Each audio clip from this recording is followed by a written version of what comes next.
बिस्मिल्लाहिर्रहमानिर्रहीम, अस्सलाम वालेकुम। पाकिस्तान टुडे के साथ मैं हूँ मंसूर आजम काजी।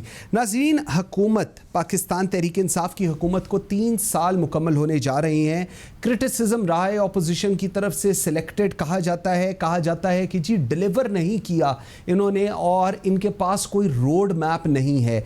बजट भी पेश कर दिया हुकूमत ने, लेकिन अब आइंदा आने वाले जो 2 साल हैं, जहां पर देखा जाता है कि परफॉर्मेंस क्या है, जहां पर देखा जाता है कि हुकूमत की कारकर्दगी क्या है, ये वो टाइम स्पैन अब शुरू हो गया है जिसके अंदर मेरे ख्याल में इमरान खान साहब को और उनकी तमाम जो टीम है उनके लिए एक बहुत बड़ा चैलेंज है कि उन्होंने लोगों को, अवाम को ये बताना है जिन्होंने उनको वोट दिया है कि हमने डिलीवर क्या किया है। इसके साथ साथ एक ये बहुत बड़ा इल्ज़ाम है लगाया जाता कि कहा जाता ये है कि जी इमरान खान साहब बहुत ईमानदार हैं, लेकिन इल्ज़ाम ये है कि उनकी जो टीम है वो डिलीवर नहीं करती। इमरान खान साहब ऑनेस्ट हैं, लेकिन उनकी टीम जो है वो डिलीवर नहीं करती, और जिसकी सबसे बड़ी example chief minister Punjab Usman Buzdar हैं। इनकी एग्जांपल दी जाती है और कहा जाता है कि जी न जाने क्यों वो आज की तारीख तक वज़ीर आला पंजाब हैं, जबकि अगर हम उस विजन की बात करें जो इमरान खान साहब कहते हैं तो शायद उस्मान बुज़दार साहब उस विजन के ऊपर नहीं उतरते।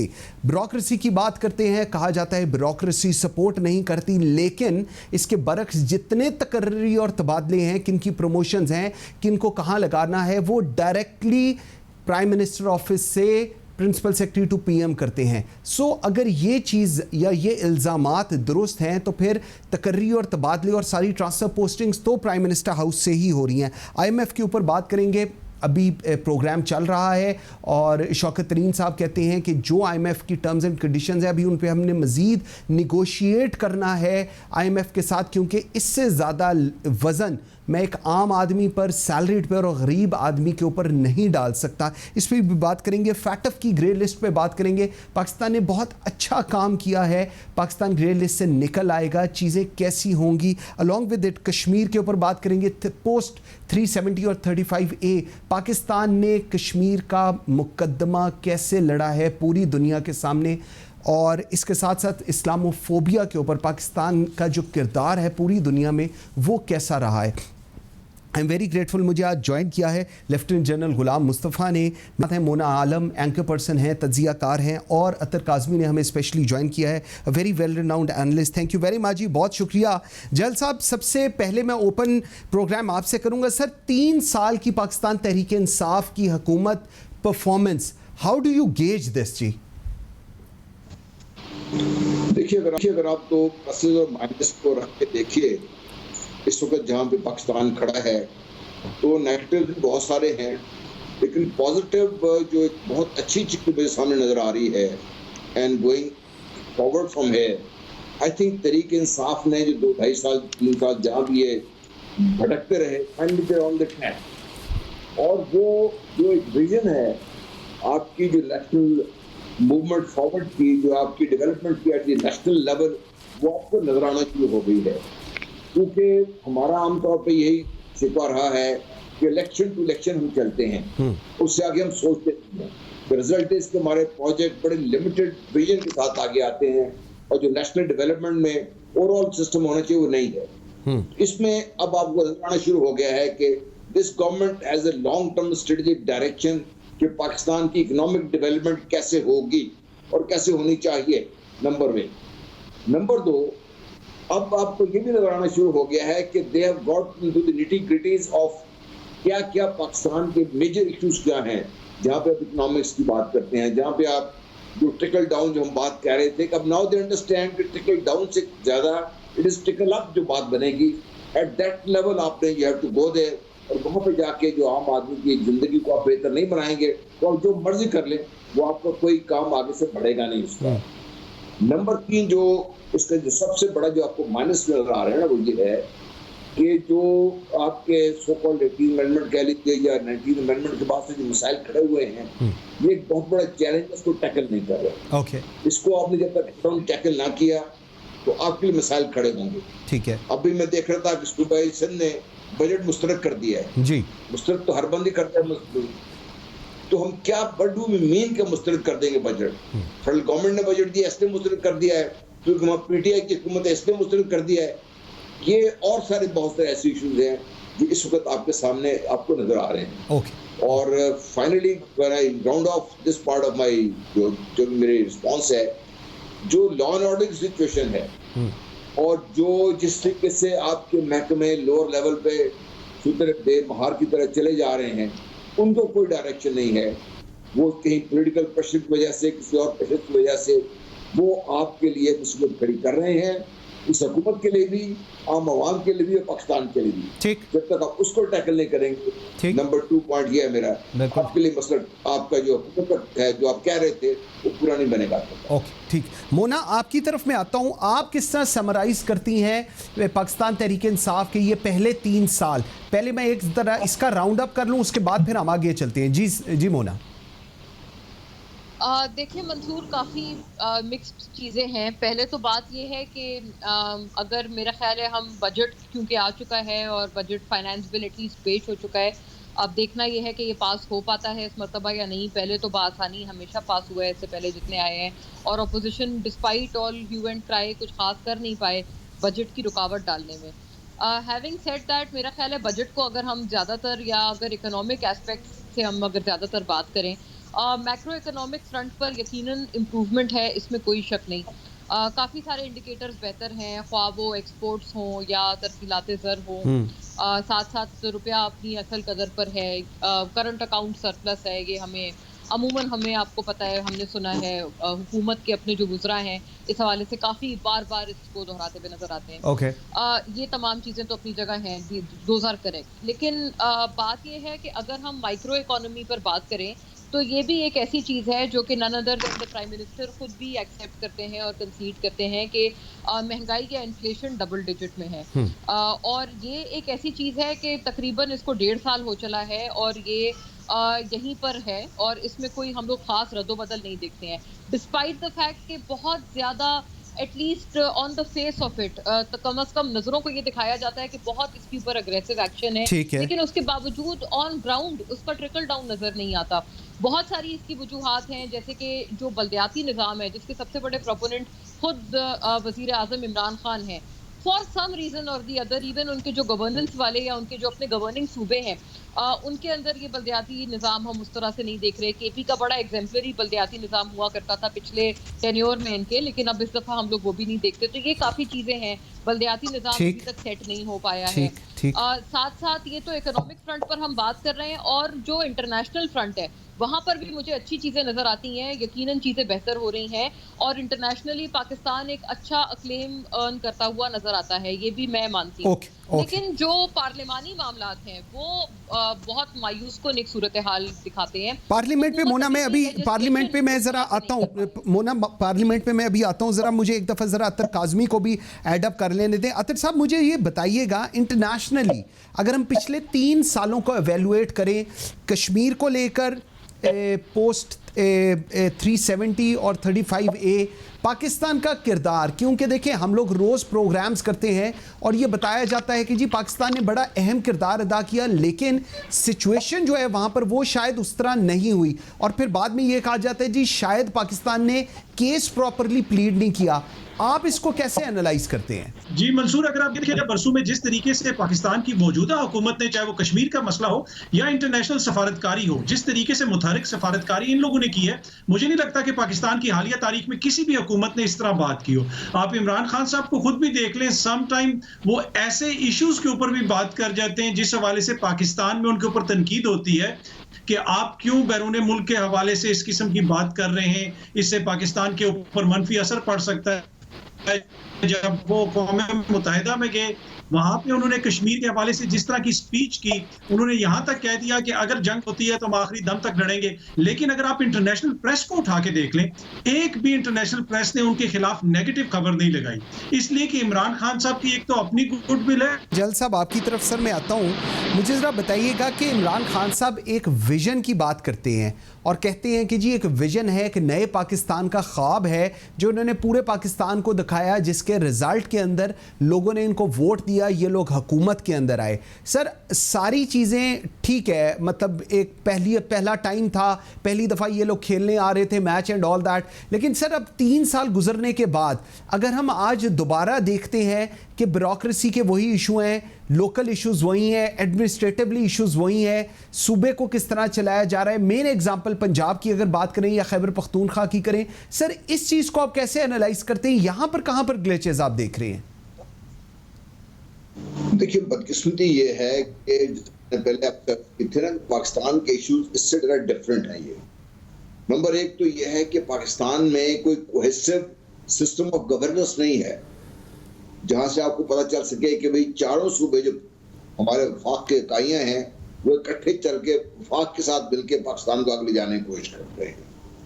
नंबर टू, जो बेसिक्स है आपकी, जो मैंने कहा, ये कह रहे थे कि ट्रिकल अप इफेक्ट होना है, अभी मोना भी बात कर रही थी, बड़ा सही कह रही थी कि जब तक आपकी लोकल गवर्नमेंट्स इन प्लेस नहीं है, जब तक आपका ये पुलिस का महकमा, जो थाना कचहरी का जो मसला है आपका, वो ठीक नहीं होता, जब तक आप अपने जो उस लेवल पे जो ब्यूरोक्रेटिक सिस्टम है आपका, चाहे असिस्टेंट कमिश्नर है, डिप्टी कमिश्नर है, एसपी है, डीएसपी वगैरह, इन सबको जब तक किसी तरीके से आप अकाउंटेबल नहीं करते, इन सबको जब तक आप कानून के जरिए आगे लेके नहीं चलते या कवानीन में वो ठीक नहीं करते उनको, तो आपके लिए मसाइल रहेंगे आपको।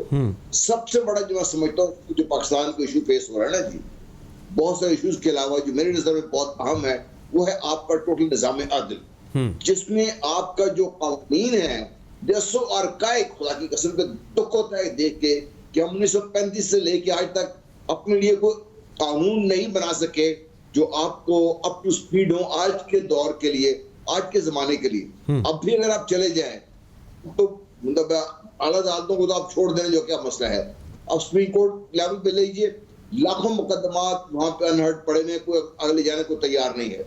लोअर लेवल पे जब आप चले जाते हैं, जहां पे आम आदमी इफेक्ट होता है, जहां पे आपका सिविल जजेस है, इस लेवल पर जो आपके मसाइल हैं, इसको हमने ठीक करने की कोशिश नहीं की, नॉट रियलाइजिंग कि जो एक हमने पुराना, आज से 50, 150, 200 साल पुराना एक सिस्टम था, उसी को हम लेकर लगी जा रहे हैं, वो आज के जमाने के लिए सूटेबल नहीं है। ठीक, आज के जमाने में पूरी दुनिया में जो निजाम अदल है, आप देखिए किस स्पीड से उनके मुकदमा चलते हैं और उनकी किस तरीके से अदालतें आपके आगे लेके चलती हैं। इस सिस्टम को आपको ठीक करने की बहुत ज्यादा जरूरत है, और सीनियर जुडिशियल की जो आपकी सिलेक्शन जजेस का जो प्रोसेस आपने ला के रखा हुआ है इसमें, आप ये मुझे बताइए कि जो उनके हालात है यहाँ पर इस वक्त, आपकी जो सीनियर जुडिशरी है, जिस तरीके से सोशल मीडिया पे उनके ऊपर क्रिटिसिज्म होता है, और या जिस तरीके से आपको मालूम नजर आ रहा है, ये फ्रॉम आइदर साइड देख लें आप द डिवाइड, कैसे क्रिटिसाइज्ड है हम। ठीक कह रहे, बिल्कुल सही, उस लेवल पे बिल्कुल सही। व्यूअर्स एक छोटी सी ब्रेक लेते हैं, ब्रेक से वापस आते हैं तो ये कंटिन्यू करेंगे, मेरे साथ रहिएगा। Welcome back after the break. जी मोना, आपकी तरफ आता हूँ ज़रा। रिफॉर्म्स की एक जल साहब ने लाइन पूरी खींची है, जुडिशल रिफॉर्म्स की बात की। अभी हम लोग अगर वैसे बात करें पुलिस रिफॉर्म्स, उसको तो खैर नहीं उस पर बात करते, जेल रिफॉर्म, लेकिन इन सारों के बरक्स अभी जो आप पहले इस सेगमेंट में बात कर रही थी, पार्लियामेंट के अंदर जो कुछ हो रहा है, सो एक जमहूरियत जिसके ऊपर आपका और मेरा एतबार है, जिसको देखते हुए हम सब ने वोट दिया, चाहे वो अभी रिसेंटली कुछ घंटे पहले जो पार्लियामेंट के अंदर हो रहा था, जब शौकत साहब बिल पेश कर रहे थे, बजट पेश कर रहे थे, जो वहाँ पर हो रहा था, डू यू रियली थिंक कि यही जमहूरियत है और इसी तरह जमहूरियतें होती हैं? जी ये एग्जैक्टली बात है मंसूर के, बहुत अफसोसनाक ये सूरत हाल है, very sorry state of affairs.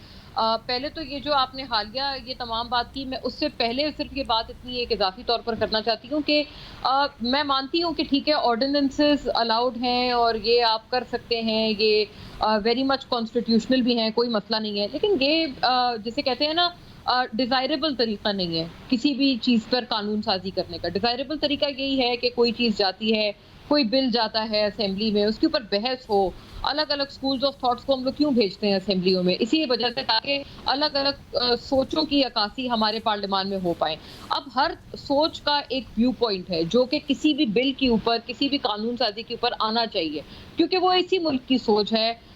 तो मुझे नहीं समझ आती कि उन तमाम चीज़ों को एक्सक्लूड करके फिर उसके ऊपर एक बात हो, डिबेट हो, बहस हो, अच्छा बुरा, जाहिर है कोई भी चीज़ परफेक्ट नहीं होती, सारी इम्परफेक्शंस दूर हों, मिली-जुली तौर पर इसके ऊपर बातचीत हो, जहाँ पर चीज़ ठीक लगे वहाँ पर इत्तेफाक़ राय से काम लिया जाए और फिर बिल्स पास हों, लेजिस्लेशन हो। उसूली तौर पे होना यही चाहिए और ये सबसे डिज़ायरेबल तरीका है किसी भी जमहूरियत में। तो ठीक है, एक दफ़ा ऑर्डिनेंस, दो दफ़ा ऑर्डिनेंस, लेकिन मुझे लगता है इसकी इतनी ज़्यादा रेपिटेशन इस बात को बहुत वाज़े तौर पर रिफ्लेक्ट करता है कि पार्लियामान नहीं चल रही। और पार्लियामान ना चलने में बहुत सारे फैक्टर्स हैं। एक तो जो बजट में जिस किस्म के हालात हुए, बड़े माज़रत के साथ ये कहना पड़ता है कि हमारे जो पार्लियामानी लीडरान हैं उनकी चीज़ें और उनकी बातें सुनकर ऐसा लगता है कि गालिबन किसी छोटे बच्चे को थोड़े ज़्यादा आताब आते होंगे क्लास में बैठने के बनिस्बत इन तमाम बड़े-बड़े पार्लियामानी लीडरान के। बहुत अजीब सी, बहुत मायूब बातें, और एक तरफ से नहीं, क्या ट्रेजरी बेंच, क्या ऑपोजिशन बेंच, दोनों की तरफ बातें, बिल्कुल सही, दोनों तरफ। और मैं ये बात भी इजाफी करना चाहती हूँ कि ये हिपोक्रिटिकल है, क्योंकि कुछ लोग मैं देखती हूँ अपोजिशन के ऊपर, जो अपोजिशन ने जो बातें बोली या जो उनकी तरफ से जो गालम गलोच हुआ, उसके ऊपर तो बहुत बात कर रहे हैं, लेकिन जो हुकूमत की तरफ से हुआ वो बिल्कुल उसके ऊपर अंधे हो जाते हैं। या कुछ लोग वो होते हैं जो हुकूमत की तरफ से गालम गलोच पे बहुत बात करेंगे, लेकिन अपोजिशन की तरफ से जो हुआ उस पे अंधे हो जाते हैं। तो ये दोनों लोग हिपोक्रिट्स हैं। बिल्कुल ये मुझे लगता है कि वो दोनों लोग हैं, ये तमाम खास तौर पर जो ये सहाफ़ी बनकर या एंकर्स बनकर ये बात कर रहे हैं, मैं उनको कहीं भी ये नहीं समझती कि वो नॉन पार्टिजन लोग हैं। वो लोग हैं जो एक्चुअली पॉलिटिकल वर्कर्स हैं। फिर अपने आप को आप साफ-साफ बोलें कि आप पॉलिटिकल वर्कर हैं। आप सहाफत का एक लिबादा ना ओढ़ें। बिल्कुल सही। और मुझे लगता है यही लोग हैं जो कि ज्यादा इंकरेज करते हैं इन सारी चीजों को। और स्पीकर को मुझे लगता है बहुत सख्त इस पे एक्शन लेना चाहिए, क्योंकि ये एक दफा नहीं, ये हर रोज का मामूल बन चुका है इस किस्म के वाकयात। स्पीकर के साथ खुद ऐसे वाकयात हो चुके हैं। वो शाहिद खाकान अब्बासी साहब का आपको याद होगा जो एपिसोड हुआ था। बिल्कुल ऐसे क्या हुआ उसके बाद? कुछ भी हमने नहीं देखा।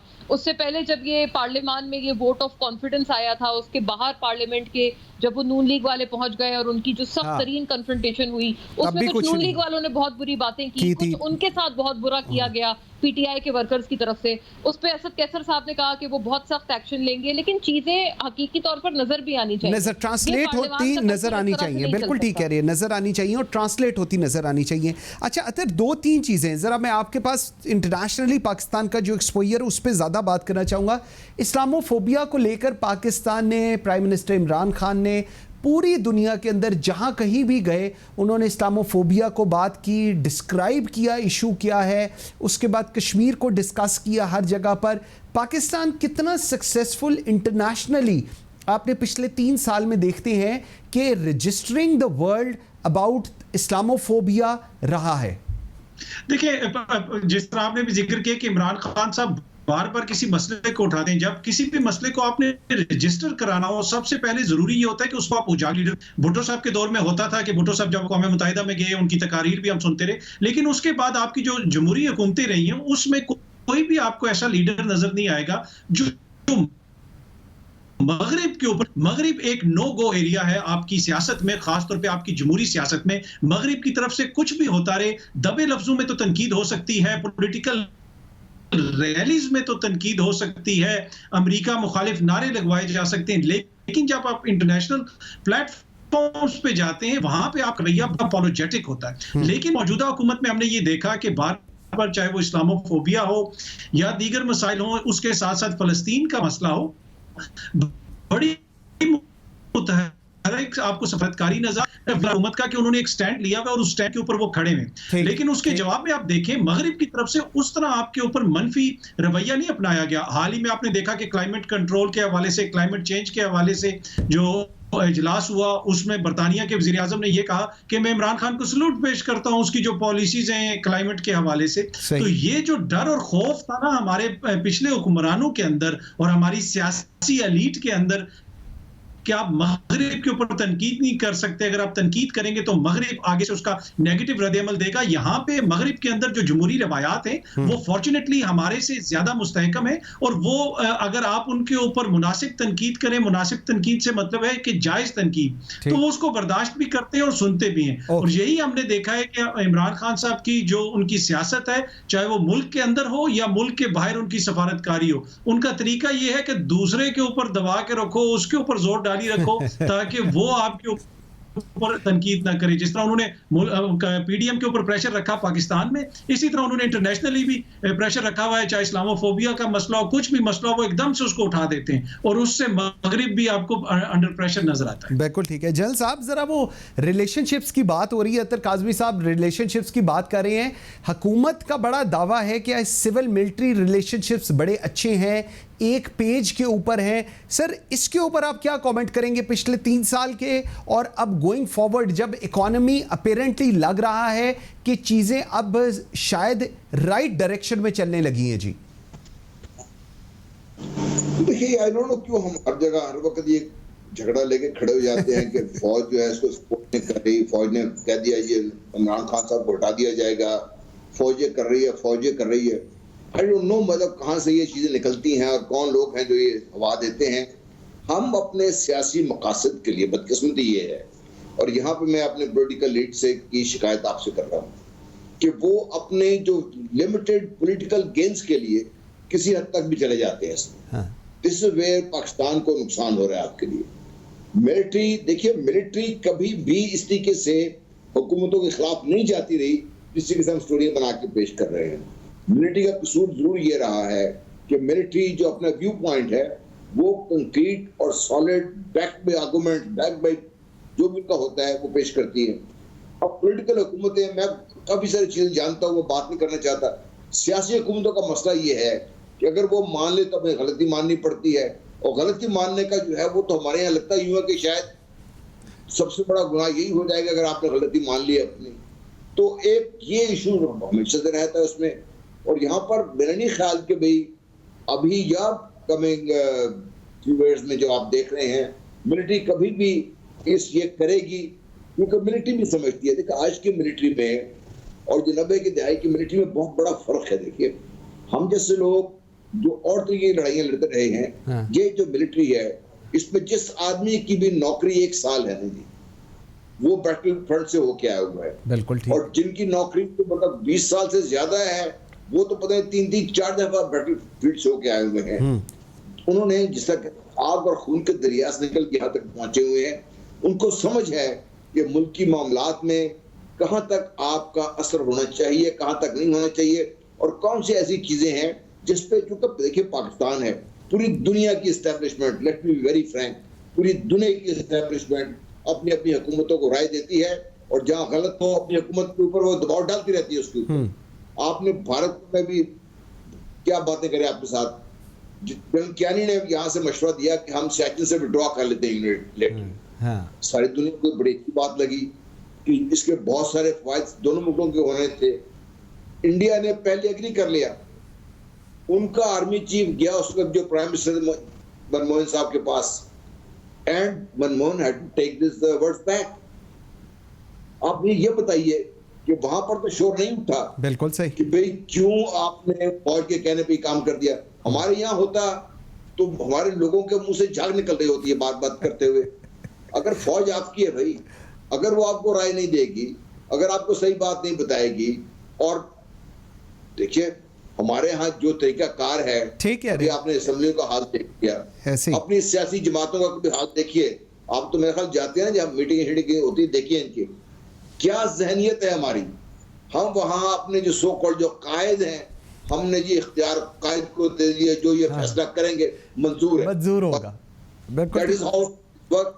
मैंने जो वोट देके भेजा है, इतनी बड़े जो मेरे असेंबली को हम पाल रहे हैं, उनको इसलिए भी देके भेजा है जी, कायद कह दिया और सर के बल खड़े हो जाए, सर के बल खड़े हो जाएंगे। जल साहब ठीक है, तरीका कार है, ठीक हो गया, पॉइंट आ गया। अच्छा मोना, पॉलिटिकल फ्रंट, आप क्योंकि हम लोग करंट अफेयर्स बहुत करते हैं और सारा दिन मेरे ख्याल में अपने घर वालों को इतना नहीं मिलते जितने पार्लियामेंटेरियंस को मिलते हैं। पॉलिटिकल फ्रंट कैसा चल रहा है पाकिस्तान तहरीक इंसाफ का, और क्या देखती हैं अब आइंदा आने वाला पॉलिटिकल फ्रंट कैसा होगा? पॉलिटिकल फ्रंट तो मेरा ख्याल है, देख लें आप, अभी जो एक सियासी कॉस्ट है वो तो बेयर करनी पड़ेगी अगर ये इस किस्म के फैसले करते हैं। और ख़ास तौर पे आपको पता है जहांगीर तरीन साहब के हवाले से जो एक हवा चली हुई है पंजाब में, मैंने सुना था दी अदर डे फिरदौस आशिक अवान साहिबा, वैसे तो आजकल वो बड़ी मशहूर हुई हुई हैं फॉर नॉट गुड रीजंस, लेकिन ये कि थोड़े रोज़ पहले वो ये कह रही थी कि इसमें ये जो अभी जो चिप लिस्ट चल रही है इसमें ड्रॉ हो जाएगा मैच, ये उन्होंने कहा था। तो गालिबन वो जहांगीर तरीन और शहजाद अकबर साहब की बात कर रही थी। तो बात यह है कि ये ड्रॉ नहीं होना चाहिए और यही उनकी जमात के लिए मुझे लगता है सेहतमंद होगा और मुस्तफीद उनकी जमात इसी सूरत रहेगी कि अगर ये मैच ड्रॉ ना हो और इंसाफ होता हुआ नजर आए। क्योंकि अगर इंसाफ होता हुआ नजर नहीं आया तो फिर तो कोई पॉइंट ही नहीं। हम तकरीबन 1.5 साल हो गया है कि हम उस चीनी माफिया के पीछे भाग रहे हैं। तो अब हमने उसको पकड़ना है, वो जो कोई भी है। अगर वो हुकूमत के अंदर बैठे हुए लोग थे तो वो कौन थे, उनकी निशानदेही हो। फिर उसके ऊपर बहुत सारे इफ्स एंड बट्स आ गए। इसकी सियासी कॉस्ट है, इसमें कोई शक नहीं। वो आपको पता है वो जो ब्लॉक क्रिएट किया उन्होंने पंजाब में, फिर जाहिर है पंजाब में ये कि काफ लीग का भी एक फैक्टर है, उनकी कोalition के बगैर हुकूमत बन ही नहीं सकती थी। नून लीग और पीटीआई में हार्डली कोई डिफरेंस है। लेकिन एक बड़ा इंटरेस्टिंग फैक्टर जो हुकूमत को वहाँ फेवर करता है वो ये है, जो कि बिलावल साहब के मुंह से हम और आप बहुत दफा पहले भी सुन चुके हैं कि पीएमएलएन नहीं चाहती है इस वक्त पंजाब में हुकूमत को डिस्टर्ब करना, और ये बात खासी दुरुस्त है। रही बात जहां तक कौमी असेंबली की, जहां पर फिर भी रिलेटिवली एक सेफर ये बॉल गेम है, लेकिन फिर भी बात यह है कि जितनी मर्जी मुखालफत हमने देखी है पिछले अदवार में, पिछले सालों में, बजट से पहले, आपको पता है बजट भी एक तरह का कॉन्फिडेंस वोट होता है हुकूमत के ऊपर। अगर बजट ना पास हो तो हुकूमत घर चली जाए। लेकिन सारी चीजों के बावजूद हमने देखा है कि बजट बासानी पिछले जितने भी हैं वो पास होते रहे हैं।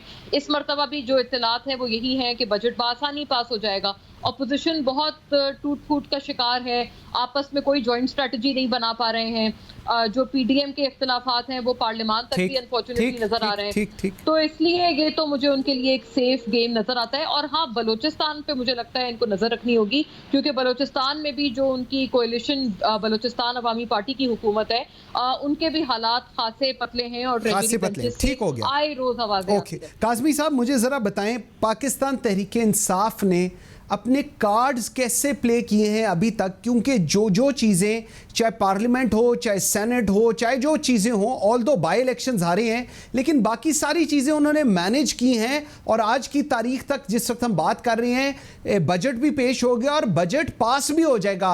जो मर्जी शहबाज शरीफ कहें या बिलावल कहें, this is written on the wall. क्या कॉमेंट करेंगे जी? देखिए, अगर आप पाकिस्तान तहरीक इंसाफ के चैलेंजेस देखें, पहली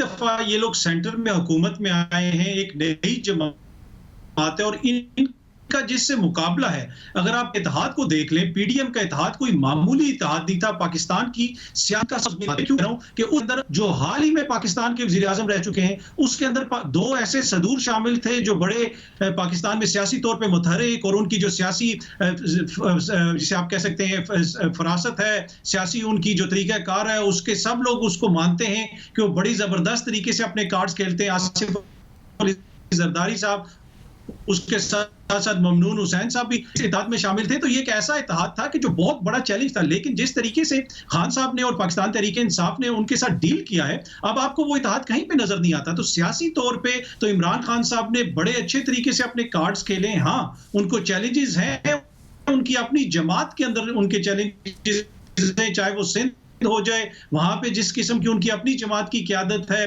गैर संजीदा वहां से जिस किस्म की हरकतें होती हैं, तो इस किस्म के चैलेंजेस हैं उनको। लेकिन उसमें एक चीज और भी है कि जिस तरीके से हम गवर्नर्स की बात करते हैं, उस्मान बुज़दार साहब का बार बार जिक्र आता है, लेकिन अगर आप पंजाब के गवर्नर्स देखें, अगर आप शहबाज शरीफ साहब का जिक्र करें, तो उनके मुखालफिन भी ये कहते हैं कि वो बेहतरीन एडमिनिस्ट्रेटर थे। लेकिन अगर वो इतने ही अच्छे एडमिनिस्ट्रेटर थे तो पंजाब के अंदर एक तो महकमा ठीक छोड़ के जाते ना, पुलिस का महकमा, पटवार का महकमा, कोई भी महकमा, एक भी महकमा वो ठीक नहीं छोड़ के गए। तो इतनी अच्छी एडमिनिस्ट्रेशन वो क्या करते रहे? On the other hand Usman Buzdar साहब को आप देख लें, उनके ऊपर आप हम तनकीद भी करते हैं, लेकिन बहुत सारे काम, चाहे कब्जा माफिया के खिलाफ हो, चाहे सेहत कार्ड का मामला हो, बहुत सारी ऐसी चीजें हैं जो उस्मान बुज़दार साहब ने की हैं। लेकिन उनकी पर्सनैलिटी ऐसी है, या फिर वो अपनी तशहीर उस तरह नहीं कर सकते मीडिया के अंदर, जिसकी वजह से अभी भी वो क्रिटिसिज्म का निशाना है। बिल्कुल ठीक है। Athar Kazmi, Mona Alam, general Ghulam Mustafa, thank you very much जी, बहुत शुक्रिया। व्यूज़, एक छोटी सी ब्रेक लेते हैं, मेरे साथ रहिएगा। नाज़रीन, पुलिस सर्विस ऑफ पाकिस्तान के अंदर बहुत तबादले हुए हैं इन पिछले कुछ दिनों के अंदर। वो तबादले कुछ एक्सपेक्टेड थे, कुछ अनएक्सपेक्टेड थे?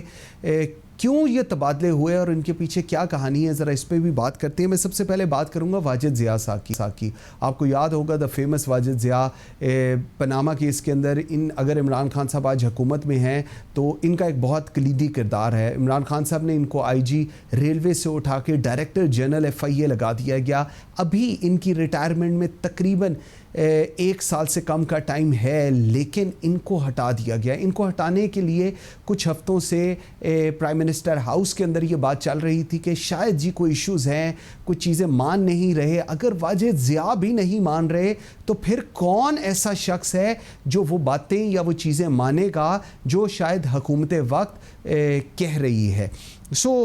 उनकी जगह पर अब लगाया गया है सनाउल्लाह अब्बासी साहब को। सनाउल्लाह अब्बासी साहब IG खैबर पख्तूनख्वा रहे और इनका ताल्लुक़ सिंध से है, पुलिस सर्विस ऑफ पाकिस्तान के हैं, और अब इनको director general FIA Wajid Zia की जगह लगा दिया गया है। अब देखना ये है कि सनाउल्लाह अब्बासी किस तरह डिलीवर करते हैं और क्या हुकूमत अगर जो कि वाजिद ज़िया से खुश नहीं रह सकी, क्या सनाउल्लाह अब्बासी से अब खुश रहेगी? ये एक सवालिया निशान है जो मैं आपके लिए छोड़े जा रहा हूँ। आगे चलते हैं जी। आगे सलाउद्दीन महसूद, एक पुलिस सर्विस ऑफ पाकिस्तान का एक बड़ा अच्छा नाम, a very honest police officer, has remained as inspector general Khyber Pakhtunkhwa. और नासिर दुरानी साहब अल्लाह जन्नत नसीब करे, उनके बाद ही was the IG Khyber Pakhtunkhwa, उसके बाद ही was posted as IG Azad Kashmir, और बड़ा अच्छे तरीके से इन्होंने वहाँ पर डिलीवर किया और अब इनको ट्रांसफ़र किया गया है और ये आकर लगे हैं कमांडेंट फ्रंटियर कंस्टेबलरी, पेशावर में ये पोस्ट होंगे। सो सलाउद्दीन महसूद को ट्रांसफ़र किया गया as commandant FC from IG AJK। इसके बाद में आता हूँ Muazzam Jah Ansari, Pakistan police service of Pakistan का एक बड़ा ही अच्छा नाम, very honest and dignified police officer Muazzam Jah Ansari. ये IG बलूचिस्तान रहे और ये उस वक्त IG बलूचिस्तान रहे जब बलूचिस्तान में सबसे ज़्यादा दहशतगर्दी के वाक़यात हो रहे थे। रोज़ाना की बेसिस के ऊपर बलूचिस्तान पुलिस अपने शहदा के जनाजे उठाती थी and he was there and the way he has delivered in Balochistan, मेरे ख्याल में बहुत कम पुलिस अफसरान ऐसे होंगे जिनको इतनी इन डेप्थ बलूचिस्तान के इश्यूज़ का पता हो। और क्योंकि हम लोग कवर करते रहे, इवन मैं हमेशा कहता हूँ कि ये तक पता होता था कि जो वहाँ पर ब्लास्ट हुआ है बॉम्ब, उसके अंदर कौन कौन से इंग्रेडिएंट्स हैं। He was that much, he has got that much in depth about things. He currently he was working as commandant frontier constabulary और अब इनको प्लेस किया गया है as inspector general Khyber Pakhtunkhwa police. मेरे ख्याल में one of the best choices अगर खैबर पख्तूनख्वा की अगर मैं बात करूं तो उसके लिए मुअज़्ज़म जाह इज़ देयर। अब नाज़रीन दो ऐसी पोस्टिंग्स हुई हैं जिनको लेकर बहुत बड़े सवालिया निशान भी खड़े हो रहे हैं। एक पोस्टिंग है सुहेल हबीब ताजिक की।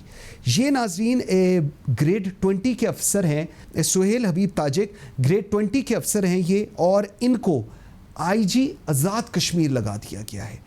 और मैं हैरान हूँ इस बात पे क्योंकि ग्रेड 20 के अफसरान को अगर आपने इंस्पेक्टर जनरल ऑफ पुलिस लगाना है तो इसका मतलब ये है कि आप उन तमाम अफसरान पे जो ग्रेड 21 के हैं और ग्रेड 22 के हैं, आप उनको ये मैसेज दे रहे हैं कि your services are no more required. फ़ौज के अंदर अगर किसी जूनियर को चीफ लगा दिया जाता है तो बाकी के तमाम जो लोग हैं they prefer not to serve under him. But ये फैसला हुकूमत का है कि इनको आज़ाद कश्मीर का IG लगा दिया गया है। ये पहली दफ़ा हुआ है कि 20वें का लगाया गया है। दूसरे हैं सईद वज़ीर। सईद वज़ीर नेक्स्ट अभी हम आपको दिखाते हैं। सईद वज़ीर हैं जिनको inspector general GB Gilgit Baltistan लगाया गया है। सईद वज़ीर ये हैं जी सईद वज़ीर, ये भी ग्रेड 20 के हैं और इनको इंस्पेक्टर जनरल GB लगाया गया है। मैं आपको बताता चलूं कि GB 22वें ग्रेड की पोजीशन है। वहाँ पर जो इंस्पेक्टर जनरल डॉक्टर मुजीब इनसे पहले थे वो 22वें ग्रेड के थे। टोटल अगर मैं इन दो हजरात की बात करूं, सुहेल हबीब ताजिक और सईद वज़ीर, सो ओवर 40 21वें ग्रेड के पुलिस अफसरान और 25 20वें ग्रेड के अफसरान हैं जिनको सुपरसीड करके ताजिक हबीब को और सईद वजीर को लगाया गया है। बहुत अच्छे पुलिस अफसरान, आमिर जुल्फ़िकार IG इस्लामाबाद रहे, ये he is vacant. Mohsin Butt, he has remained as IG Balochistan, neat and clean individual, he is vacant. इसके साथ साथ अगर मैं बात करूं तो BA नासिर है, CCPO लाहौर रहे हैं, ग्रेड 20 के हैं। ये तमाम लोग बड़े अच्छी नीट एंड क्लीन इंटेग्रिटी के, ऑनेस्टी वाइज बड़े अच्छे, जिस तरह मैं अभी बता रहा हूँ, BA Nasir a very dignified person, बड़े अच्छे तरीके से इन्होंने मैनेज किया। मोहसिन भट्ट ने बलूचिस्तान मैनेज किया, आमिर जुल्फ़िकार ने इस्लामाबाद मैनेज किया, मोटरवेज मैनेज किया। लेकिन ये जो एक मैसेज आज इस्लामाबाद से प्राइम मिनिस्टर हाउस के प्रिंसिपल सेक्रेटरी देना चाह रहे हैं, मेरे ख्याल में ये पुलिस सर्विस के लिए एक बहुत ख़राब गलत मैसेज है। और प्रिंसिपल सेक्रेटरी टू PM और प्राइम मिनिस्टर को ऐसे मैसेज नहीं देने चाहिए। सीनियर लोगों को उनकी पोजीशंस पर लगाएं। अगर आप जूनियर्स लगाएंगे तो आप में और शहबाज शरीफ में कोई फ़र्क नहीं रहेगा। Thank you very much for watching Pakistan today. You can follow us on Facebook and Twitter। मुझे मंसूर आजम काजी को इजाज़त दीजिए। अल्लाह हाफ़िज़।